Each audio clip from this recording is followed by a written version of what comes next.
Fala galera, sossegado? Olha só, a aula já vai começar. Não se esqueça de baixar o material aqui no nosso link. Não deixe de se inscrever no canal, ativar o sininho de notificação para outras aulas que você pode acompanhar com a gente aqui. Beleza? Tamo junto!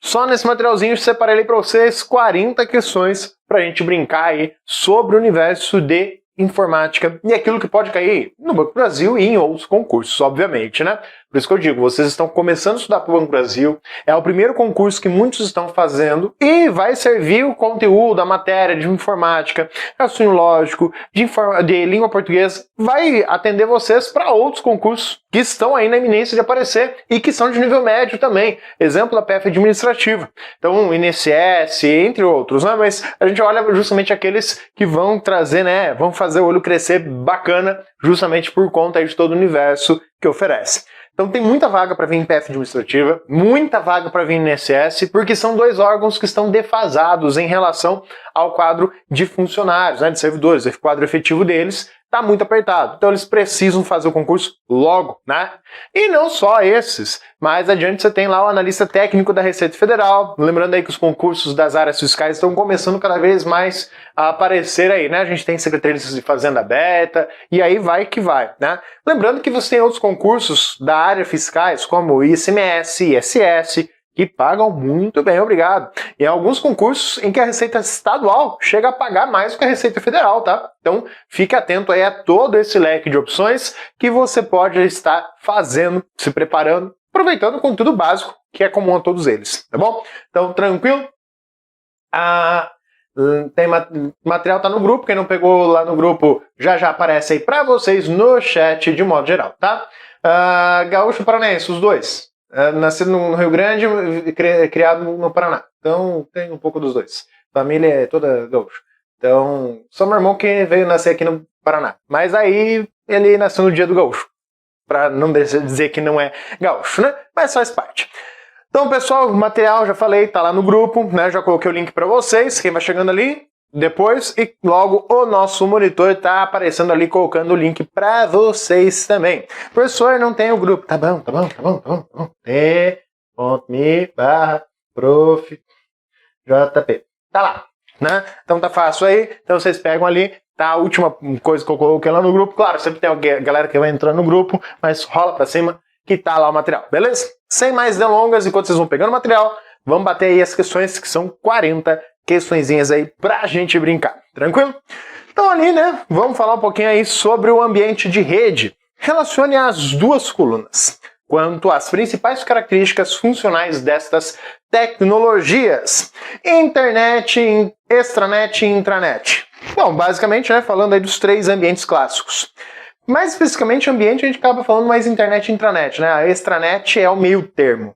Então lembra, a extranet é a parte, tá? É a parte comum aí que você pode pensar. Então isso seria a extranet. Então rede com acesso remoto para parceiros de uma organização. Pronto, veio ali lindo, maravilhoso, falando a respeito desse universo. Qual universo, professor? Deixa eu ficar aqui dividindo a tela meio, né, para vocês me verem também.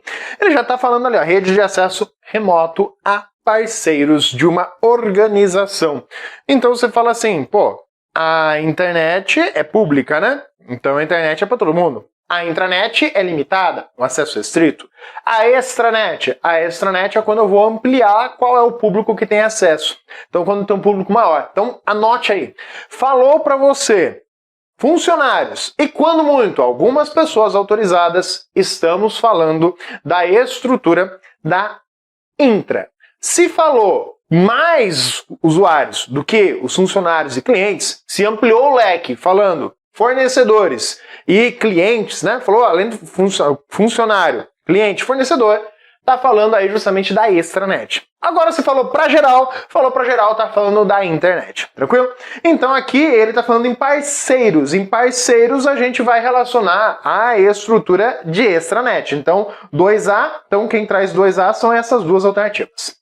Rede interna, fechada e exclusiva. Intranet, então a estrutura do B vai para número 3. Então tá ali, matou a alternativa D, nem precisou olhar a primeira que já reforça ali, rede mundial de computadores. Então conceitinho clássico, essencial e sumariamente importante aí para vocês. Não pode errar uma questão dessa prova de jeito nenhum, pelo amor de Deus. Próxima. Julgue os itens relativos ao sistema operacional. Eu separei questões do assunto, beleza? E na maneira como ele pode trazer. São questões de várias bancas, mas são conteúdos que podem e têm grande probabilidade de vir na sua prova, beleza? A intranet é uma rede de computadores restrita? Sim, a intranet é restrita. Voltada para o compartilhamento de informações? Toda rede é para compartilhamento de informações. O que muda é o público que vai acessar.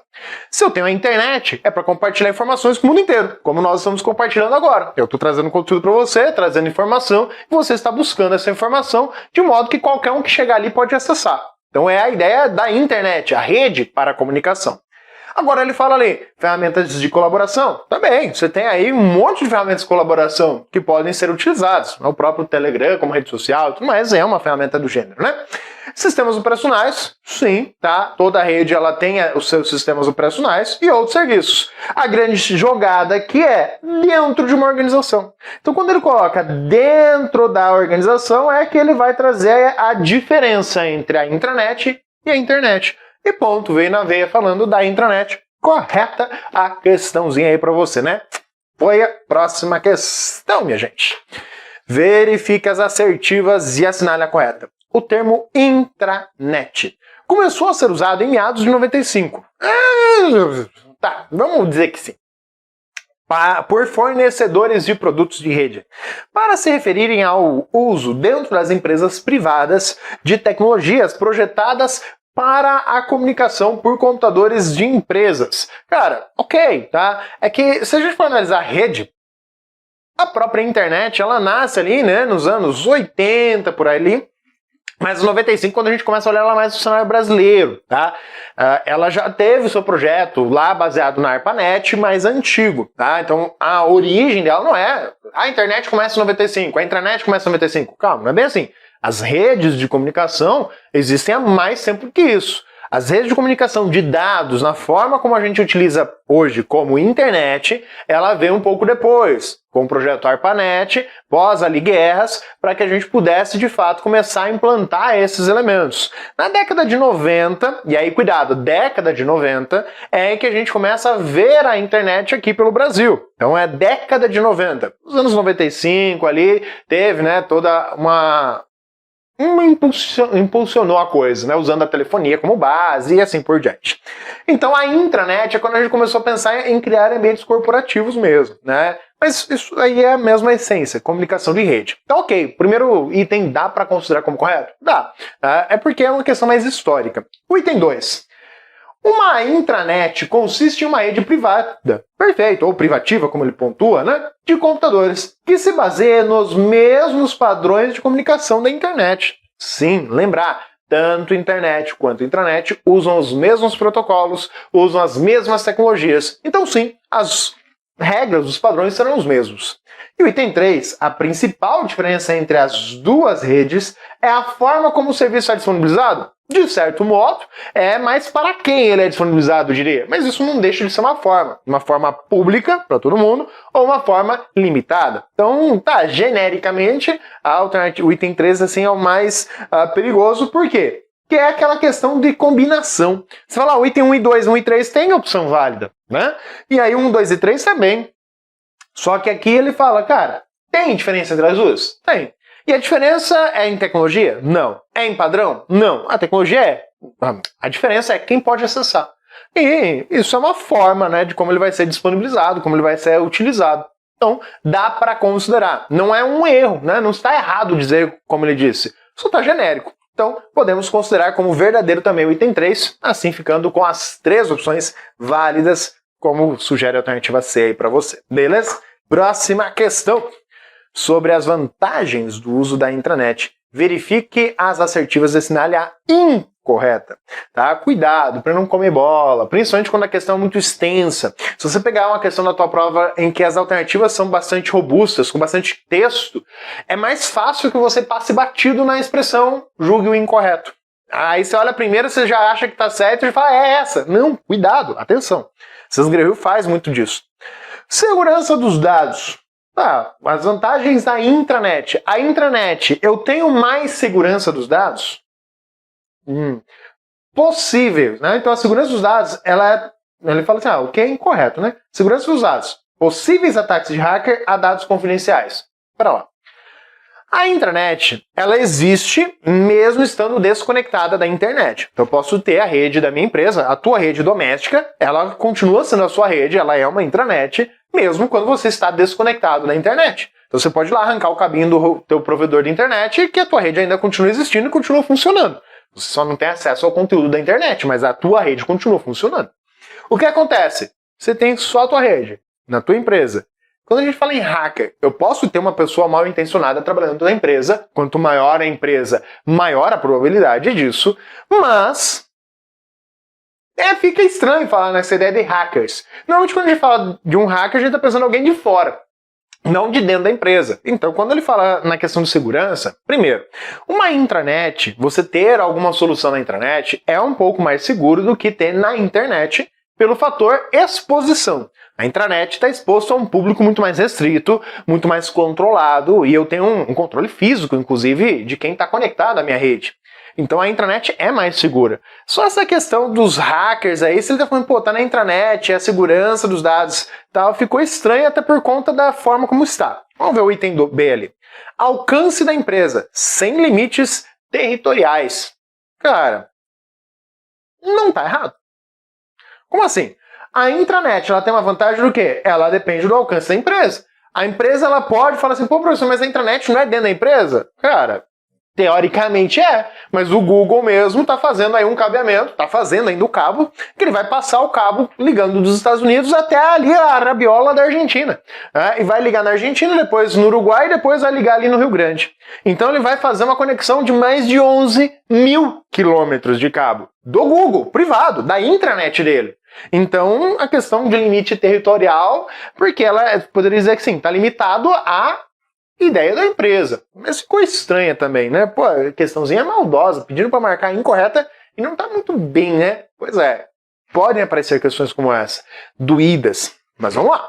Padronização do protocolo. Bom, essa aqui tá fácil. Essa aqui você fala, essa aqui tá certo. A padronização do protocolo, ou seja, por padrão, utilizamos o mesmo protocolo, TCP/IP. E ainda é estranho falar o protocolo, né? Porque é um conjunto de protocolos do que são empregados na internet. Baixo custo de hardware e software. Aí ficou complicado também. Falar em baixo custo de hardware e software. Como assim? Né? Ficou muito vago. Em termos gerais, quando a gente olha para a internet, e mais não a internet em si, mas quando a gente fala em soluções, em cloud, né? Você fala assim, vou usar a computação na nuvem. Cara, a computação na nuvem comparada à nuvem privada, então quando você fala cloud privada, você está analisando o quê? A nuvem privada é quando você compra os equipamentos e coloca dentro da intranet da tua empresa, mas são estruturas de computadores que vão oferecer o serviço da mesma maneira que você usaria na nuvem, ou seja, na internet. Os usuários, seus funcionários, vão acessar usando o navegador de internet. Então eles vão abrir ali o Internet Explorer, o Mozilla Firefox, o Google Chrome, o Opera, o Edge, vão abrir um endereço de um site. E esse endereço, ele vai estar acessando um serviço na forma web. Seja na nuvem pública ou privada. A diferença da privada é que o hardware está dentro da tua empresa.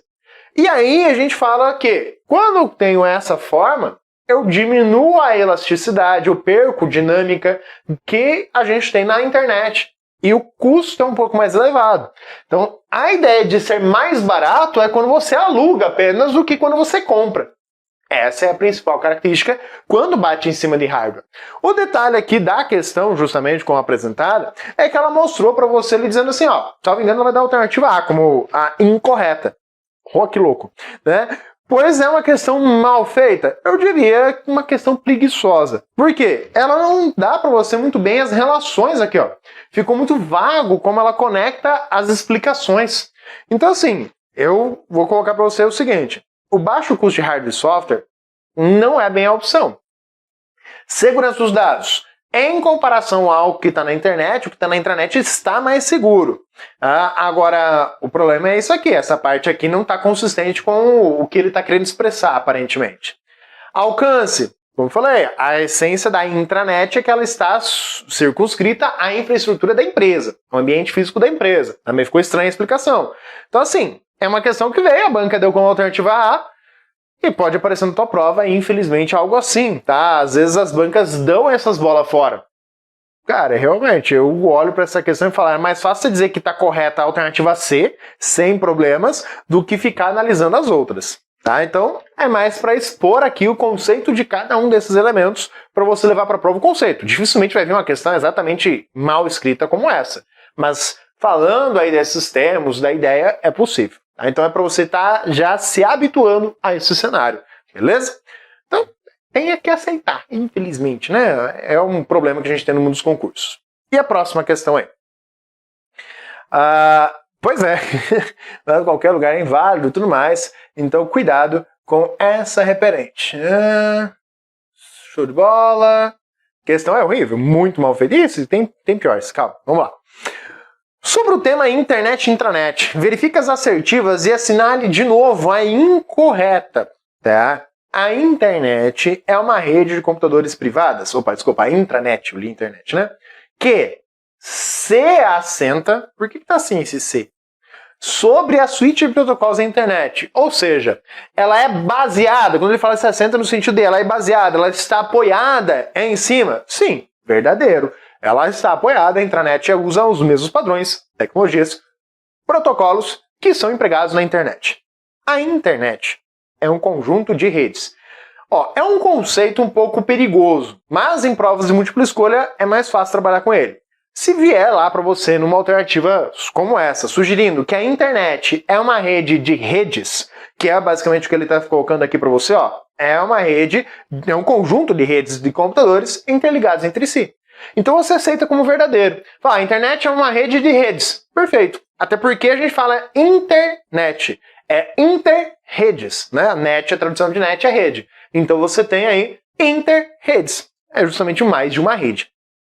Que são espalhadas pelo mundo inteiro. Tranquilo. Dá para considerar como válida sem problemas. Em alguns casos, a internet pode ser acessada por meio da intranet. O caso que você está usando agora. Você está numa intranet e está acessando a internet perfeitamente. Então também verdadeiro. E a alternativa D. O conceito de internet pode ser interpretado como uma versão privada da intranet. Opa! E também se fosse trocado não estaria certo. Tá? Ficaria perigoso. Ou falar mini intranet e tal. Aqui na explicação até valeria. Agora, aqui perceba que ele inverteu, né? Ele trocou a ideia dizendo que a internet seria uma versão privada. Não, a intranet é a rede privada. A inter não é privada. Então a inter é pública. Beleza? Bora para a próxima questão. Isso aqui a errada ficou a D, né? Que ele pediu aí. A internet é pautada em um paradigma. Sim, paradigma. Se eu responder, eu já dou a questão, né? Mas tudo bem. Que tipo de modelo de comunicação é esse paradigma? Primeiro, quais são os modelos de comunicação que nós temos? Então nós temos vários modelos de comunicação. Vou pegar 3 aqui que são clássicos. Vamos mudar de cor aqui. Nós temos um modelo de comunicação cliente-servidor. E aí você já olha na questão, tem lá uma alternativa falando dele? Tem. Nós temos um modelo agente-gerente. Então, agente-gerente. E nós temos o modelo peer-to-peer, ou P2P. Então, estes são os modelos que nós temos em termos de comunicação mais utilizados. Existem outros, tá? O mais comum é o cliente-servidor. Agente-gerente. Quando você olha lá na estrutura, um protocolo é importante que você conheça e saber que ele funciona dessa forma, que é o protocolo ICMP. O protocolo ICMP é um protocolo de teste de conectividade. Quando você quer ver se um computador está acessível, se você consegue conversar com ele pela rede, o ICMP é quem vai fazer isso. Como funciona uma comunicação agente-gerente? Ela é basicamente o contrário do cliente-servidor. Então, vou começar por ele. Modelo agente-gerente, eu tenho um gerente que vai estar aí no ambiente corporativo. Então, um computador vai ser o gerente e eu tenho vários computadores conectados ao mesmo ambiente de rede que vão ser os agentes. Quem quer fazer a verificação é o gerente. Então, a primeira ação parte desse gerente. Esse gerente ele vai perguntar para todo mundo, viu? Como é que vocês estão? Tá tudo ok? Como é que tá aí a conectividade? Cada um deles vai fazer um relatório e vai mandar esse relatório para o gerente. Então, a ideia é, quem começa a comunicação é o gerente. Esse é o modelo agente-gerente, em que ele é centralizado no gerente, se é possível dizer isso, né? Quando a gente fala no modelo cliente-servidor, o modelo cliente-servidor, nós temos lá um equipamento que foi eleito como servidor. Por quê? Não é que ele foi eleito. É um equipamento que está ali para atender uma demanda. Ele está oferecendo algo. Um conteúdo, um vídeo, um arquivo. Ele está com algo que é de interesse e desejo de outros. E estes outros serão chamados clientes, por quê? Porque os clientes é quem vão iniciar a comunicação. É um cliente que vai chegar numa loja e vai falar, eu quero tal coisa. Então, o ponto de partida vem do cliente, é ele que inicia. Ele, eu quero esse produto. Então, ele vai em busca de. Então, o cliente solicita, o servidor atende essa solicitação. Cuidado, quando a gente falar atender a solicitação, é dizer que ele responde. Mas não necessariamente com o que o cliente quer. Ele vai responder e dizer, o que você quer? O que você está cheirando aqui? Nem te conheço. Sai fora, velho. Tá na boa. Não, você não tem acesso. Mas você tem tal coisa? Talvez. Você chegou até aqui, ok, mas o conteúdo é para o meu conjunto de usuários. Você não tem acesso aqui. Tchau, vai embora. Tchau. Vai. Então você tem essa situação. O servidor respondeu. Houve essa comunicação. Então, o modelo cliente-servidor é um modelo base da maioria dos serviços. A grande maioria dos protocolos da camada de aplicação, ou seja, HTTP, HTTPS que você está usando agora, o protocolo SMTP de e-mail, né? POP, MAP de e-mail também, protocolo de transferência de arquivos, FTP, são protocolos que empregam o modelo agente-gerente. Eles trabalham, no modelo cliente-servidor, eles trabalham sobre essa prerrogativa. Eles vão partir de uma solicitação do lado do usuário, que normalmente é o cliente. Só cuidado. O servidor não é um computador específico assim, é um hardware próprio. Tem, mas é que é um hardware otimizado para. Mas qualquer computador, qualquer ferramenta é um serviço. Ela presta um serviço na rede. Por exemplo, aqui eu estou usando justamente isso. No computador eu instalei um aplicativo servidor.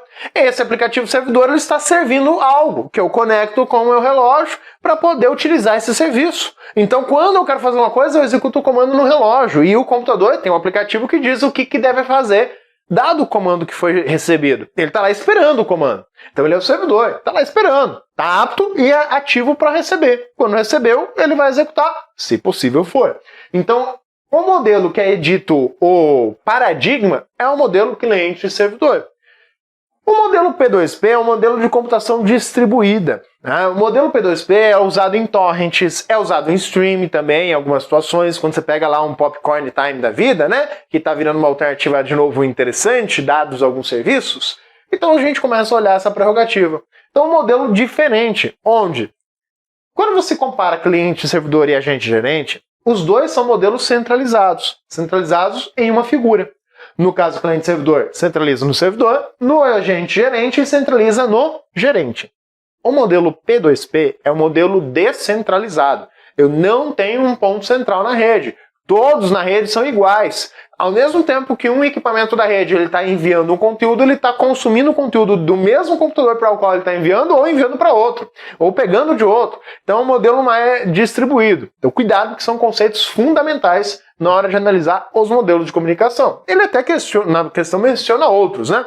Ele fala aí do mainframe, que é a ideia de você ter o mainframe e você ter vários team clients conectados a ele, são terminais burros, que não tem processador, não tem memória, simplesmente captura os dados, manda para o mainframe processa e devolve a resposta.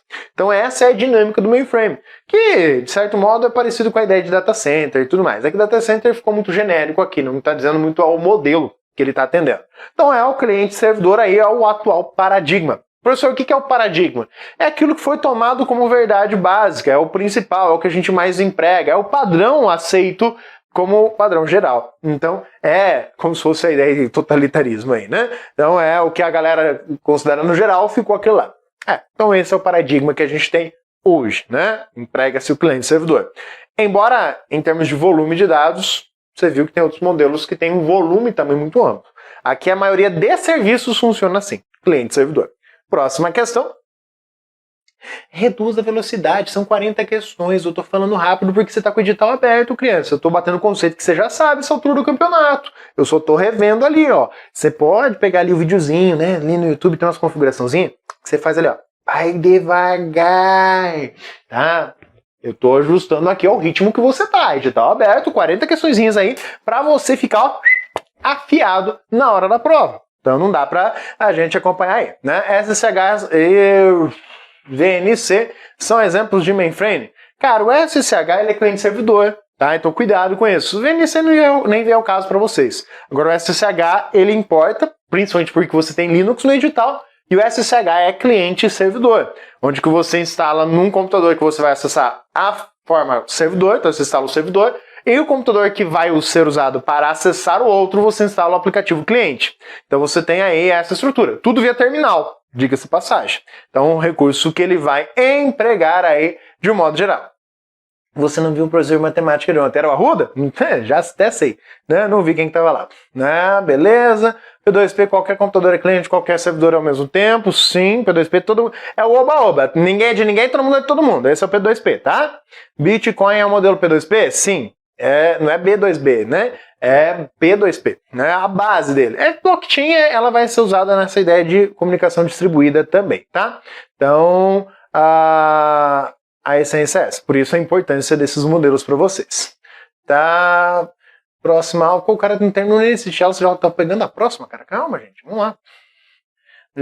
Vestibulando já está acostumado a assistir 2 vezes. Gente, já peguei aluno pedindo, claro, né? Não as minhas aulas tradicionais, mas já vi em algumas aulas, aluno instalando um módulozinho, tem um complemento que você instala por Google Chrome, que é vídeo, não lembro agora o nome, mas que ele acelera e permite acelerar até 10 vezes o vídeo. Só tem um probleminha, ele pede para acessar tudo que você vai estar vendo. Então ele tem acesso a muitas coisas. Mas já vi aluno usando esse complemento para conseguir acelerar 4, 5 vezes algumas aulas. Claro, não é uma sugestão que você instale porque ele tem acesso a muita coisa do seu computador. Então tem que ter cuidado com isso. Bora para a próxima questão aí. Uma rede de computadores restrita a um prédio. Pronto, falou restrita a um prédio, já não precisa ler o resto da questão, já foi intranet, acabou a questão. É assim que você tem que resolver a questão de prova. Você leu ali e fala, isso acabou. Embora você tenha um tempinho razoável para fazer a sua prova, né? E ainda fala, sem conexão com o exterior. Professor, mas o intranet? Ela existe, né, tendo ou não conexão com o exterior. Ou seja, você, como eu falei, na tua casa pode estar conectada à internet ou não. A internet é o mundo exterior. Se você não estiver conectada, a intranet continua existindo. Então, a intranet, sim, correto. Ela existe estando ou não conectada à internet. Análise assertiva que melhor define o seguinte conceito. É uma rede de computadores privada. Pronto, né? Rede de computadores privada, você já foi lá à intranet. É isso. Que assenta sobre a suíte de protocolos da internet. Você viu que as frases são bem repetitivas? Porém de uso exclusivo de determinado local, como por exemplo, a rede de uma empresa, que só poderá ser acessada pelos seus utilizadores ou colaboradores internos. É a intranet, né? Só reforçando aí justamente, e aí um resuminho bacana para você, é o próprio corpo da questão. E aí você só associou quem é, pronto, tá ali um resumo perfeito, show de bola, para vocês utilizarem, beleza? O louco foi lustoso e ele foi bem de boa com vocês, então? Show de bola. Assinale entre as alternativas abaixo aquela que traduz a principal característica da intranet. É uma rede local? Ok, dá para considerar. onde 2 ou mais computadores se conectam ou até mesmo dividem o mesmo acesso à internet.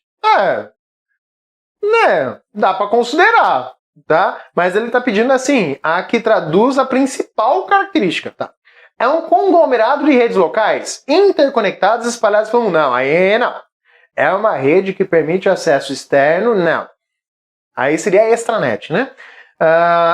Tanto que ele fala, fornecedores, clientes ou empresas. Pronto, a alternativa C é extranet. D. É uma rede feita colaborativamente por comunidades. Não.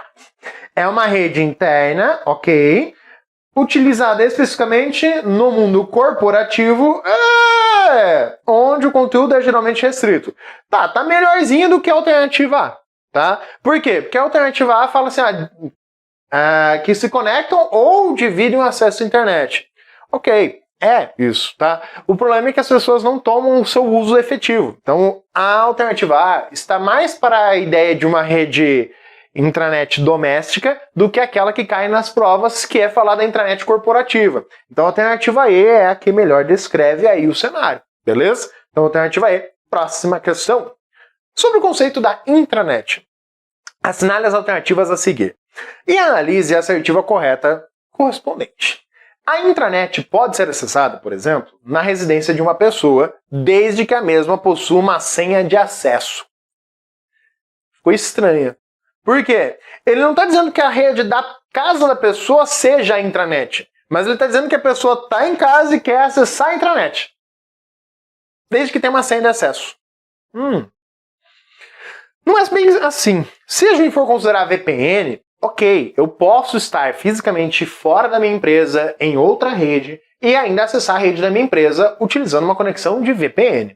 Porém, para fazer isso, eu preciso configurar o meu computador, fazer toda uma configuração, ter um usuário e senha também, mas não é tão trivial quanto só ter uma senha, tá? Então ficou um pouco vago aí a primeira afirmação.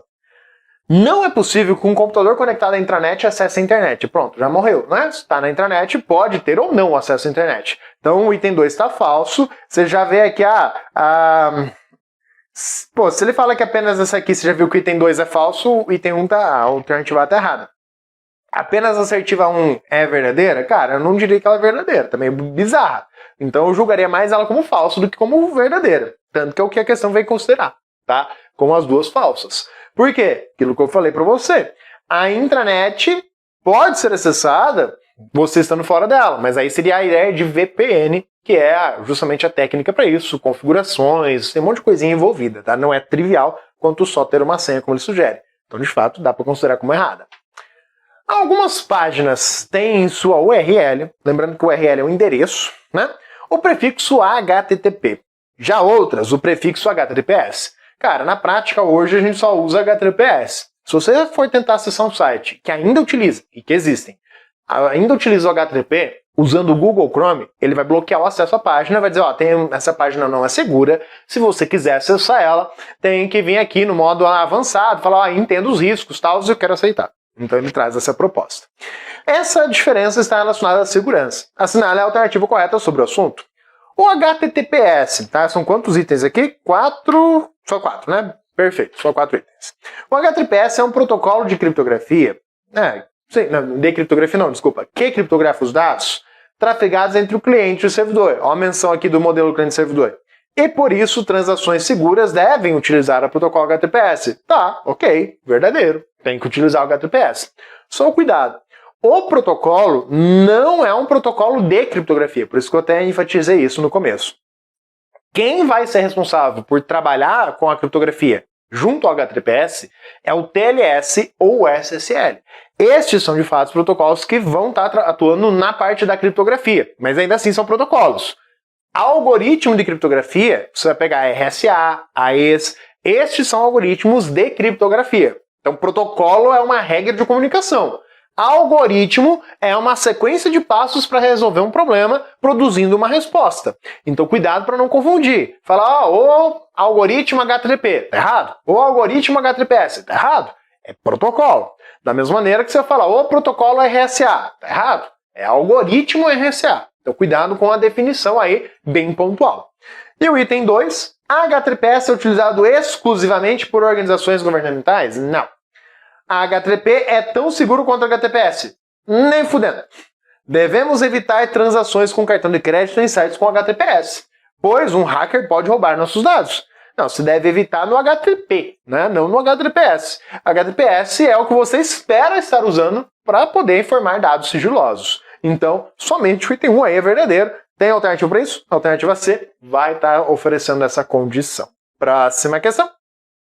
Há sites na internet que são acessados por meio do protocolo HTTPS, como, por exemplo, o site https://cs.fg.br. Qual é a função do HTTPS? Tornar a navegação mais rápida? Pelo contrário, o HTTPS, como ele faz uma tarefa a mais, que é criptografar os dados, fica mais lenta a comunicação, tá? Só que como a velocidade das internets, né, do acesso à internet melhorou de um modo geral, como os computadores estão mais rápidos, viu-se como um momento necessário tornar o HTTPS mais comum, tá? Porque agora a gente já tem um contraponto, que é aumentar a velocidade da comunicação como um todo, da execução das tarefas como um todo, e o que permite que a gente force aí o uso do HTTPS. Antigamente não. Antigamente o HTTPS era uma opção muito restrita. Por quê? Por conta do desempenho todo. Ele agrega mais tarefas, tá? Então não é bem mais rápida a utilização dele, não. Bloquear a janela de pop-ups tem nada a ver. Primeiro, o que é uma janela de pop-ups? Janela de pop-ups é uma janela que foi feita ali justamente com propaganda. Uma janela que apresenta propaganda. Isso é uma janela de pop-ups. Garantir que o navegador apresente uma única página por aba. Também nada a ver. Fazer com que os sites sejam transmitidos de forma criptografada. Pronto, veio ali para você falando na criptografia. Alternativa D, sucesso, linda, maravilhosa, para você resolver na questão de prova, tá bom? Então muito cuidado aí com a brincadeira do HTTPS. Ó, mais uma aí sobre ele.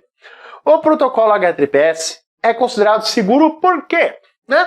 Porque ele verifica se um anti-spyware... Não tem nada a ver com isso. Você tem ferramenta que faz isso, tá? Então tem ferramenta que ajuda, tal, né? A segurança. Mas não é o caso do protocolo. Não é função dele fazer isso. Escanear arquivo também não é função dele. Só funciona dentro da intranet. Também nada a ver. Utiliza a criptografia. Ele usa a criptografia. Impede o uso de spoofing. Primeiro, o que é um spoofing? Spoofing, lembra da sigla. Se passando por outro usuário, fingindo ser alguém que não é. Então quando você fala para alguém que você é uma pessoa diferente, você fala, isso aqui, tá aqui, ó. Eu sou fulano de tal, né? Tá aqui a Sam Creyson. Quando o cara faz isso, dizendo que é uma pessoa diferente de quem ele realmente é, ele está se passando por outro usuário, fingindo ser alguém que não é. Esse é o spoofing, ou em termos mais simples, falsificação de remetente. É essa a ideia do spoofing, tá? Então somente a criptografia é. Sobre o protocolo HTTPS, é correto afirmar que é uma implementação do protocolo HTTP, não deixa de ser, sobre uma camada adicional de segurança, que é usado aí o TLS ou SSL. Ok, dá para considerar isso daqui. O HTTPS transmite os dados sem utilizar criptografia? Não, ele usa. Não pode ser usado no navegador.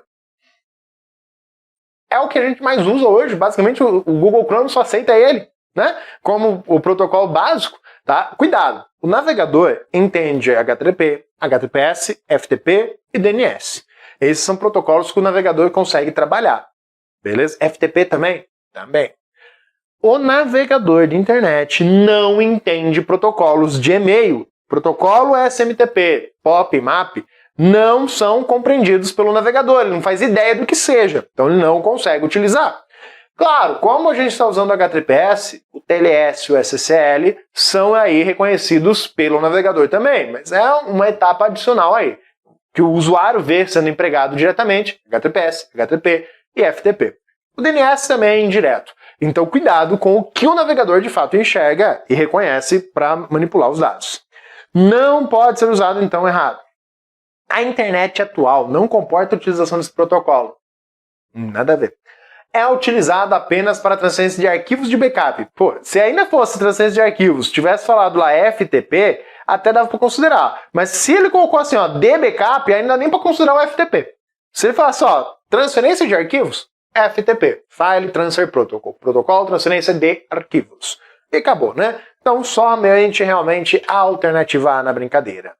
Próxima questão.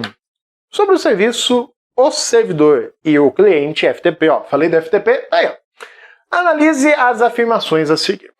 Primeira, o comando input é utilizado para enviar múltiplos arquivos para o servidor FTP. Não, primeiro que esse nível de questão não vem para vocês, eu coloquei por conta dos outros elementos dela, né? Mas não vem pedindo qual comando aí que de fato a gente vai estar mencionando para você, tá? Então assim, é usado esse cara, mas não se preocupa com isso. Então aqui só para você considerar é verdadeiro. Item 2. O protocolo FTP utiliza TCP, beleza? É o TCP que ele vai utilizar, ele não usa o DP. Quem que usa o DP?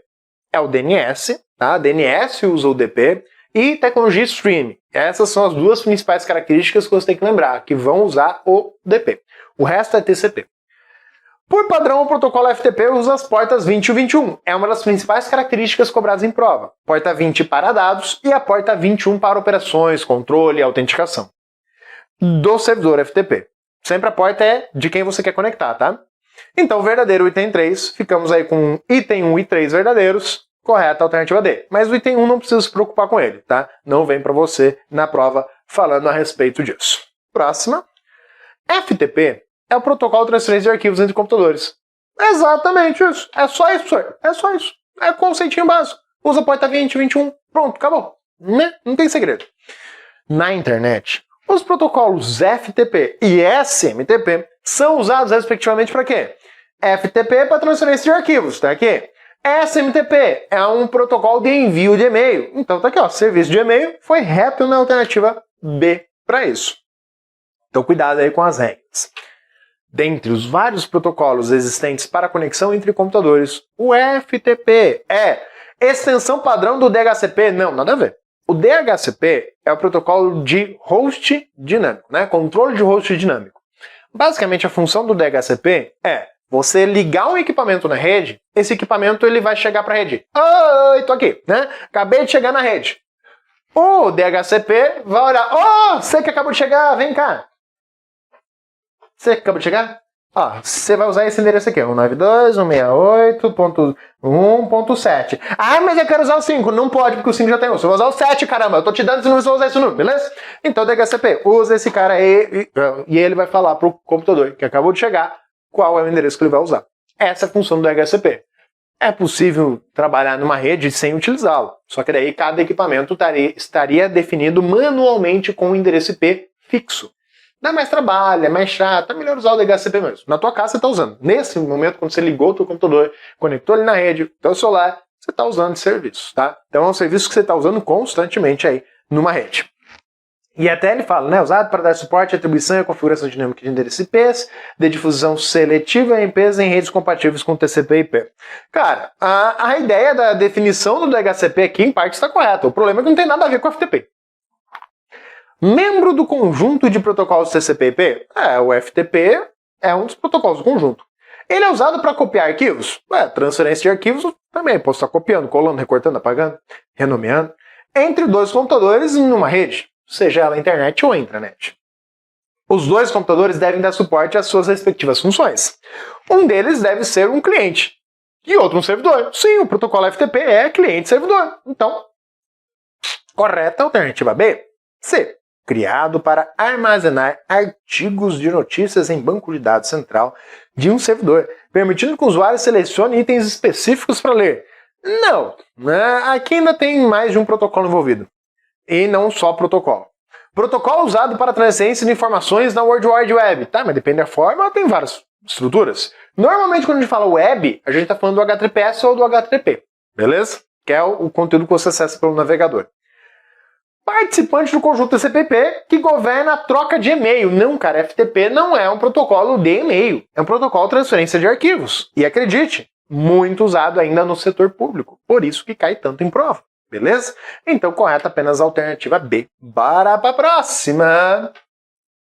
Os protocolos HTTP, DNS, FTP e Telnet. Vamos por partes. HTTP, protocolo de conteúdo multimídia, né? Transferência de conteúdo multimídia. Sites, página web, não somente, mas é conteúdo multimídia.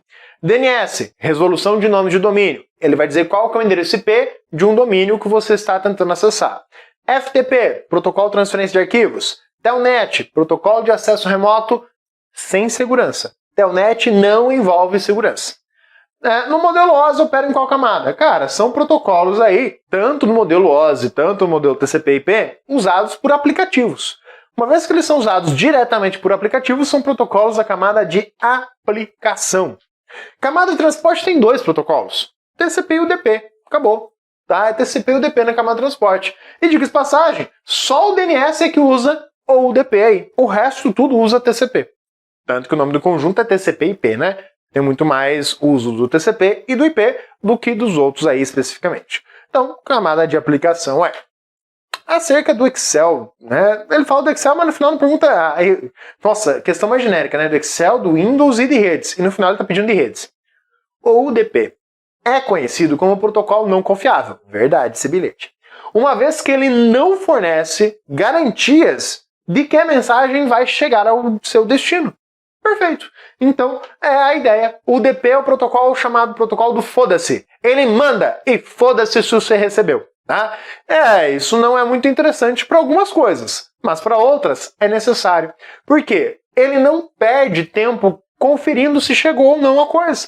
Porque se eu for parar para conferir, um exemplo agora, eu estou transmitindo para você um conteúdo, estou explicando, falando de conceitos, e estou transmitindo em qual modo? Modo UDP. Tá? Por quê? Se eu fosse buscar, olhar cada comentário ali, ver o que vocês estão falando, por exemplo, ali a Jéssica falou que informática é como inglês. Na verdade, você tem que entender um pouco de inglês para entender informática e algumas coisas, porque os termos são em inglês. Mas toda vez que eu for parar para conferir, fica mais lento, transmite menos coisa. É o problema do TCP. O TCP faz isso. Ele vai ficar conferindo, ele vai mandar, ele vai falar, e aí, chegou? Chegou certinho? Ó, eu te mandei 4. Esse aqui era o primeiro, esse aqui é o segundo, esse aqui é o terceiro, esse aqui é o quarto. Você recebeu esses 4 pacotes? Ah, sim, recebi. Pode mandar mais 4. Pô, eu perco tempo, mas eu tenho uma qualidade, eu tenho uma garantia de entrega, tem a vantagem. Só que tem momentos e momentos. Tem momentos que não dá para ficar usando o TCP. Por quê? Porque senão você vai atrasar, vai perder e não vai ganhar tanto no conteúdo. E aí o UDP é mais interessante. Então a gente tem momentos e momentos também. Tem aulas que a gente vai no modo TCP, buscando aí todo mundo sair entendendo 100% da coisa. E tem aula no modo UDP. No modo UDP é vai. Quem pegou, pegou. Quem não pegou, fudeu. Né? Basicamente isso. Então é a essência da comunicação na rede. A gente tem as duas coisas. Então o UDP é um protocolo que não garante entrega, não é confiável. Por quê? Porque ele pode mandar 10 e chegar 2 para você. E ele não tá nem aí. Porque ele não vai verificar se isso aconteceu. Então, formas de comunicação, TCP e UDP dentro da estrutura. Claro, ele não vai fazer por mal errar as coisas, né? Ele vai ter aí falhas comuns de transmissão, mas ele ignora que essas falhas possam afetar a comunicação. E aí cabe a outra ponta, ao receptor, ou seja, quem está recebendo os dados que estão vindo via UDP, analisar e dizer, pô, não está vindo tudo que eu preciso. Por exemplo, quando você está assistindo uma transmissão e você começa a perceber que uma transmissão está travando demais, se você não for lá e dar F5, ela trava e fica travada. Por quê? Compete ao receptor, quem está consumindo aquele conteúdo, de falar, cara, tem alguma coisa errada. Porque o aplicativo, o protocolo, não estão aí para o que está acontecendo. É você que tem que constatar como usuário e lá mandar atualizar a coisa, beleza? Próxima questão. DHCP e TCP/IP constituem respectivamente o quê? Bom, DHCP é um protocolo. TCP/IP é o conjunto. Cuidado. Se vier só o TCP, aí é um protocolo. Se vier só o IP, é outro protocolo. Mas quando vem assim, ou com um hífen entre as duas palavras, eu estou falando do conjunto de protocolos TCP/IP, beleza? Então, o protocolo de serviço de controle de transmissão e o protocolo de IPs dinâmico. Cuidado com esse controle de transmissão, tá? Tá mais pro ICMP fazer esse controle de transmissão. E ainda assim, o DHCP é entrega de endereços a novos equipamentos. Protocolo de distribuição e controle. O TCP/IP não é um protocolo de controle, né? Protocolo de controle de transmissão por IP também não. Protocolo de entrada e saída de dados? O TCP/IP não dá para dizer que isso. É um protocolo de serviço com concessão de IPs dinâmicos. Então ele concede endereço IP dinâmico aos novos equipamentos. E o TCP/IP é um protocolo de controle de transmissão por IP. Dá para considerar essa segunda parte, né? Mas o mais conciso aqui é a primeira. Tá? É pela primeira que a gente acaba considerando mais a questão. A segunda, né, ele meio que misturou a ideia do TCP com o IP, querendo que você fizesse uma compreensão a partir daquilo. Então, assim, a única opção é a alternativa aí. Mas a primeira parte está sem problemas, de boa. A segunda que é uma interpretação um pouco forçada, tá? Mas não tá assim de todo modo errado. É só forçou mesmo, bem generalista. 22. O protocolo DHCP é o protocolo de configuração dinâmica de endereços de rede. Ele manda o endereço IP, ele configura dinamicamente. E é um serviço utilizado para atualizar as configurações de rede?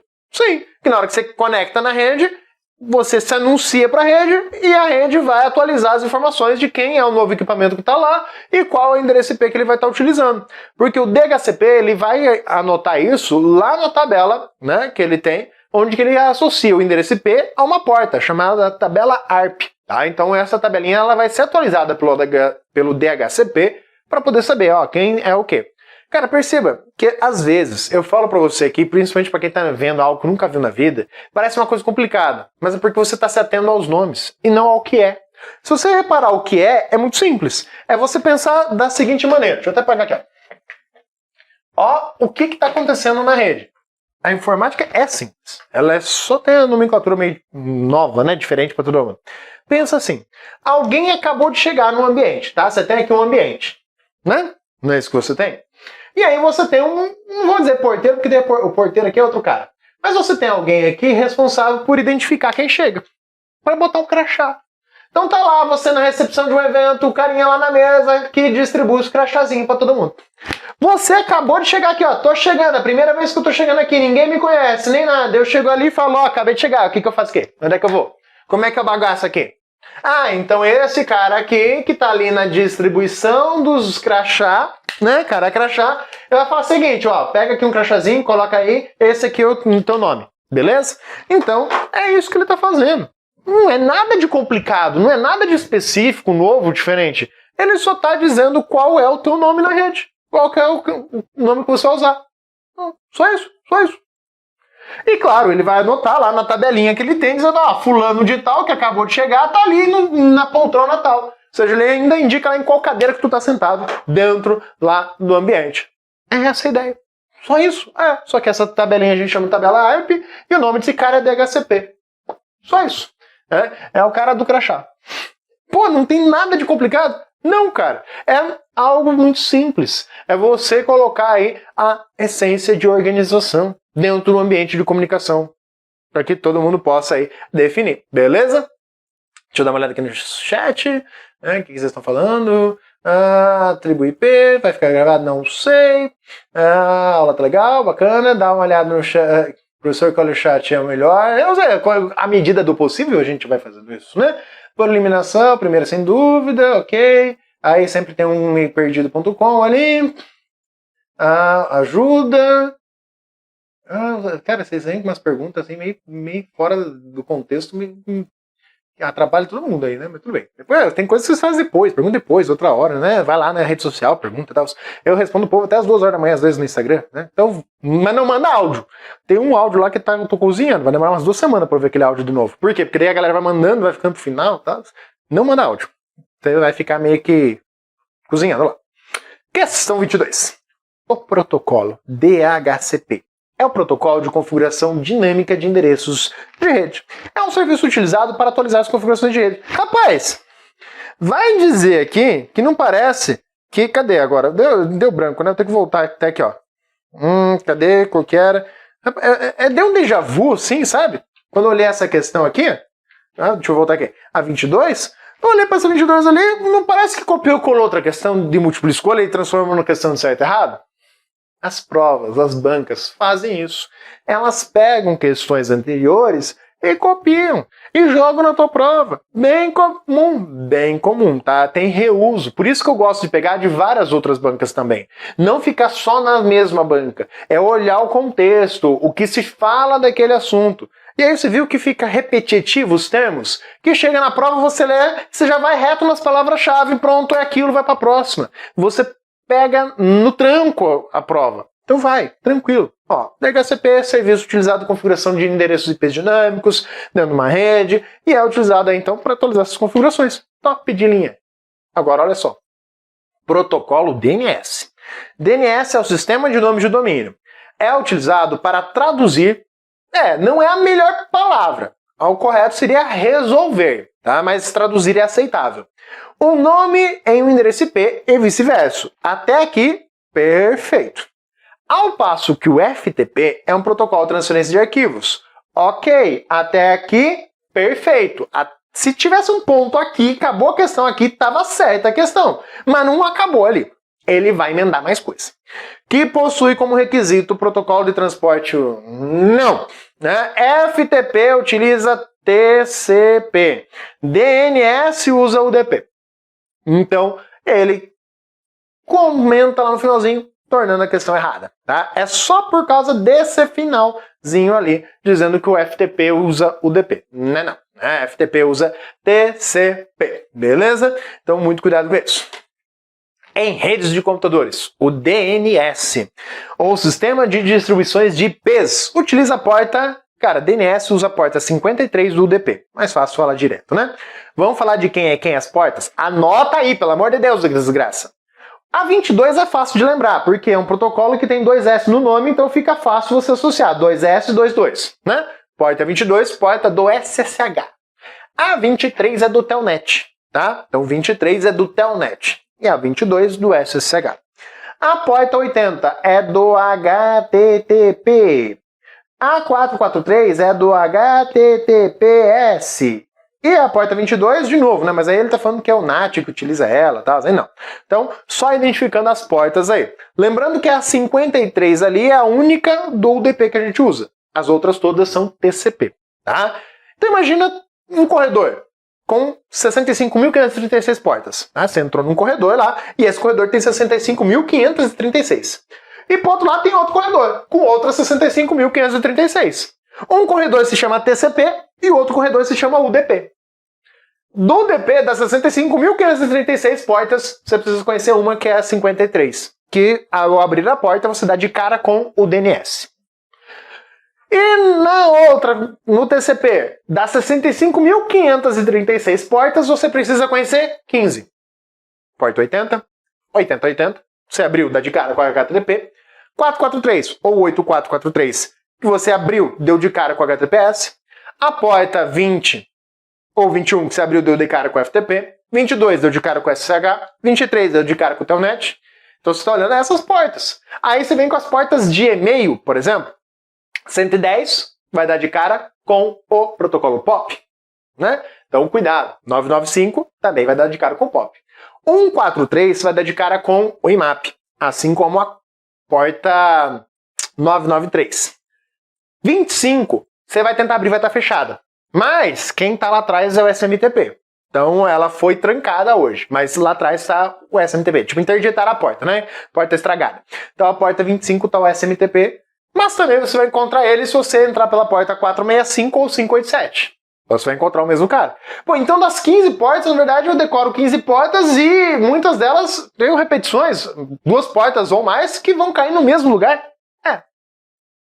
É essa a ideia. É essa a base que você tem aí do universo de protocolos. Ué, só isso. Para prova de concurso é. E o resto?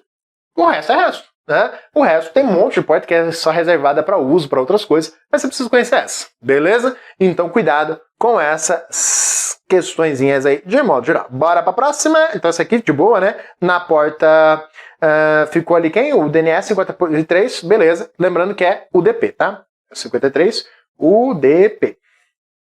Beleza, Creuza. Bora para a próxima. Os protocolos HTTP, DNS, FTP e Telnet, no modelo OSI, operam na camada... Essa aqui ficou repetida, né? Essa aqui foi repetida, foi mouse. Mas camada de aplicação, a gente já falou disso, né? Vai de boa. Com base nas diversas definições existentes na atualidade na internet, analise as afirmações abaixo. O protocolo SMTP é um protocolo de envio de e-mails? Sim, protocolo de envio de e-mails. O HTML é uma linguagem de programação? Programação não. especializado na construção de páginas para sistemas desktop. Cara, se não fosse esse final, tem banca que daria como correta, tá? Mas é até vamos dizer assim, um piegas dentro da área de informática, que você quer identificar um programador no meio da galera, você chega assim, HTML é linguagem de programação, o programador vai pular, voar no teu pescoço e falar, é o caralho, tá? HTML não é linguagem de programação, mas são as tirinhas mais clássicas que a gente tem dentro da informática para identificar o programador, é falar disso, tá? HTML é como se você fosse pensar assim, ela dá a estrutura, é o esqueleto de um site. O CSS é a parte visual. O JavaScript é a parte de movimentação, de ação, de programação. Então, o JavaScript presente nas páginas é a parte de programação. A HTML não tem estrutura de decisão, tá? Mas acredite, há quem vá dizer que o HTML é de programação e passa batido nas provas. Mas assim, em último caso, se você chegar e não tiver como outra opção, aí você julgaria isso assim, senão não é linguagem de programação, pelo amor de Deus, né? Mas tem caramba riqueza ali. Então, primeiro ok, segundo não. Terceiro item. DNS é um serviço responsável pela tradução de nomes para um IP associado. DNS traduz domínio IP, IP domínio. Beleza. E tem um I3, alternativa D de dada. Belezinha. Bora para a próxima questão. Fique na dúvida, essas questões de protocolo seriam para agente comercial ou agente de tecnologia? A princípio, agente comercial. Tá? Na verdade, no geral, aqui a maioria delas é para agente comercial. Agente de tecnologia é outra coisa. Vai muito mais além, tá? É agente comercial, beleza? Então, cuidado com isso. Que vocês não estão conseguindo baixar o material? Tá lá no grupo também, qualquer coisa, né? Quem não pegou, tá lá no grupo. Tá ali o link, mas também tá aqui. Prof. JP. Time. Então, qualquer coisa tá ali também. Bora para a próxima questão. O protocolo Telnet é utilizado na internet para quê, criatura? Né? O Telnet é acesso remoto. Ele é mais usado pelo Windows, tá? Quem mais emprega o protocolo Telnet é o Windows. O Linux usa o SSH, tá? Por isso que cai os dois na prova. Você tem um edital com Windows e Linux, no seu edital prevê os dois. Para usar o SSH no Windows, você vai usar esse aplicativinho aqui, ó, tá? No Windows, para usar o SSH, você vai baixar esse aplicativo, PUT, né? Você vai precisar de um putinho para poder usar o SSH no Windows, porque tradicionalmente o Windows não implementa o SSH direto, ele usa o Telnet. A diferença é que o SSH tem segurança, tem criptografia, o Telnet não tem. Então, por isso, o SSH hoje é o preferível do que ficar trabalhando com o Telnet. É essa a razão que a gente tem aí, beleza? Emular terminais para acesso a sistemas de outros computadores? Ele é um acesso do terminal remoto. Ok. Correio eletrônico nada a ver, usar discos e arquivos do computador remoto como se estivesse um computador local. Não, né? A ideia é usar tudo no remoto. Os comandos que você executa serão executados no computador remoto, não no computador local. Tá? Ele não é um protocolo de comunicação entre os equipamentos, mas de usar outro equipamento. Realizar transferência de arquivos? Não, é o FTP para isso.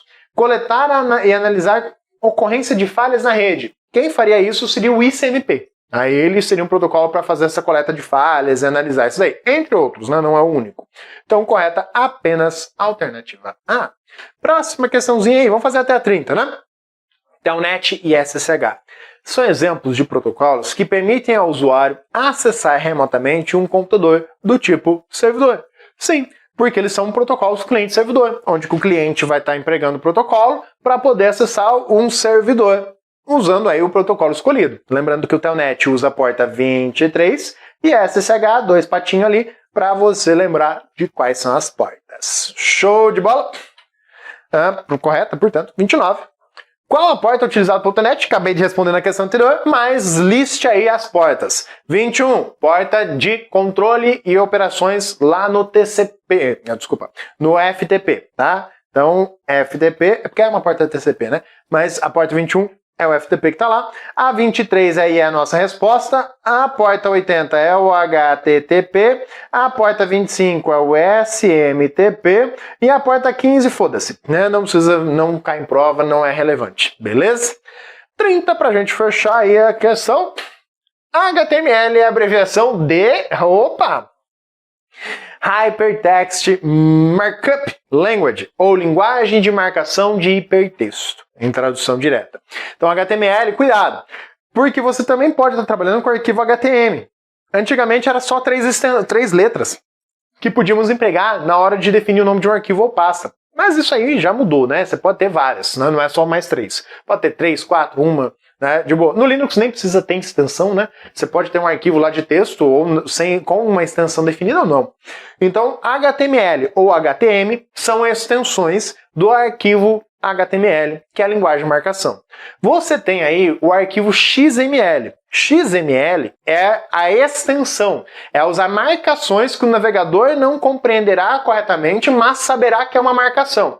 Então ele não vai exibir ela na tela, mas ele vai entendê-la. Usado aí para várias coisas, né? Tem muitas aplicações. Então XML é dito um arquivo de metadados ou metafile. Então esse arquivo ele tem propriedades, ele tem outras instruções que podem ser empregadas.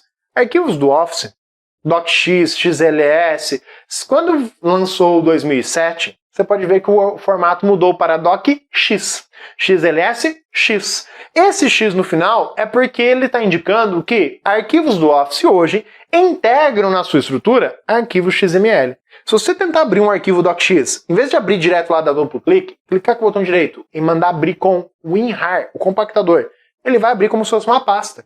Dentro dela você vai ver o arquivo doc e arquivo XML, junto a vários outros, né? Cada imagem também está ali numa pastinha própria. Então você vai ver que um arquivo do Word, na realidade, é uma composição de vários arquivos hoje. Não só o Word, né? Estou pegando ele como referência, porque nesse tipo de questão, quando vem, ele é a base, tá? Ele acaba sendo a maior funcionalidade, beleza? Show de bola, as aulas agora são de 1 hora, então faz parte. O banco ainda não divulgou o quê? Não sei, deixa eu ir para cima aqui, que senão fica meio difícil tentar acompanhar olhando de baixo para cima, né? O material não está baixando o link, não está funcionando. Oxe, como assim? Cara, o cara acabou de chegar também, né? Boa tarde, Ilha do Mel. Opa, esse aí tá firme e forte, né? Deixa eu ver o nome aqui, Humberto. Não é a primeira vez que tá acompanhando, né? Ou pelo menos era outra pessoa lá da Ilha do Mel. Marcação de hipertexto, show de bola. De acho do que, Matheus? Né? Pô, o cara ainda me mete um chapelão ali na foto, hein? Mas bate. Galera tá firme e forte. Fácil decorar. Algumas coisas são fáceis, outras tem que lembrar aí. Pop 110, aí fica... Pop 100? O que era esse Pop 100, velho? Não lembro, na boa. Não conheço, desconheço o que era esse Pop 100 aí que você colocou, não. Não sei, né? Show de bola. Os caras têm preguiça de fazer as questões? Sim, por isso eles ficam copiando e colando, né? Isso aí foi o que você escreveu antes, né? Show de bola. Deixa eu ver aqui mais, vocês colocaram. Já vi um professor dizendo o quê? Que será um total de 1.600.000. É o total que eles de inscritos não divulgaram, só divulgaram uma parcial, tá? Então cuidado com isso aí, tem bastante inscritos. Mas na boa, você não deve se preocupar com a quantidade de inscritos. Muita gente não vai comparecer, é bem comum a quantidade de existentes. Por quê? Muitos estão fazendo porque a mãe ou o pai mandou fazer. Nem pegaram material para poder estudar. Estão achando que só saindo com conteúdo do ensino médio eles têm condições de fazer. Porque a prova está fácil, é local, você vai conseguir ter prova na tua cidade, bem tranquilo. O detalhe é, eu estou pensando só na arrecadação desse negócio, o quanto o banco vai ganhar dinheiro fazendo esse concurso. Muito bem. Você está ali olhando para uma prova em que você tem que ter atenção. Por quê? A sua redação e as suas questões fazem diferença. Uma questão que você erra são 200 colocações, 300, agora dá para até jogar 500 colocações para trás. Então, cada questão é de suma importância para você. Prova que você tem que buscar sempre o máximo de questões para acertar. Então não dá para escolher matéria e falar assim, essa matéria eu vou deixar, essa vai para o estouro. Não dá. Tem que buscar todas as questões que você puder ganhar na prova. E é uma prova múltipla escolha, não tem por que deixar a questão em branco, né? Não vai me perder a questão por bobeira. Show de bola? Gente, foi aí o nosso tempo, né? Começou a estudar hoje, consegue passar? Olha, não dá pra dizer assim, não sou do tipo assim que vou dizer, é impossível. Depende muito da sua capacidade, da sua habilidade de aprendizado, a sua carga de conhecimento anterior. Se você já tem uma boa fundamentação em língua portuguesa, sabe resolver, já tem uma boa fundamentação de matemática financeira, você já ganhou uma parte. Então não dá pra dizer assim, o cara começa a estudar hoje e ele não passa. Cara, tem exceções, tem gente que passa. É mais difícil? Bem mais difícil. Isso é realidade. Você vai ter um caminho mais árduo aí pela frente do que aquele que começou antes. Então, eu digo assim, comece. E pare de estudar, se preparar para concurso, quando você olhar e falar, cara, o cargo público que eu assumi tá ótimo. Hoje estou realizado. Hoje estou numa conquista que valeu a pena. Esse é o momento que você vai dizer assim, beleza, dá para parar de estudar. Porque o concurso ele permite você seguir cada vez mais. Você buscar concursos. Pô, você vai passar o Banco do Brasil, você vai pegar e largar ali, esperar quando se vai chamar. Não, cara, continua estudando, o PF administrativo vai vir. E com muita vaga. E o conteúdo que você está estudando agora, você aproveita para a PF administrativa. Boa parte. E vai ter outros concursos. Você vai ajustando aos conteúdos necessários.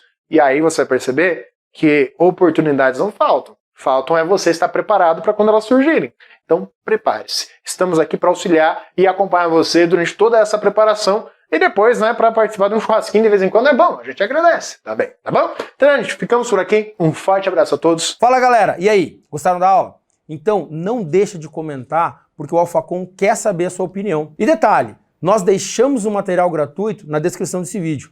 É só clicar e baixar ele. Inscreva-se no canal para continuar recebendo nossas aulas grátis e estudar com quem mais aprova no Brasil. Valeu? Tamo junto!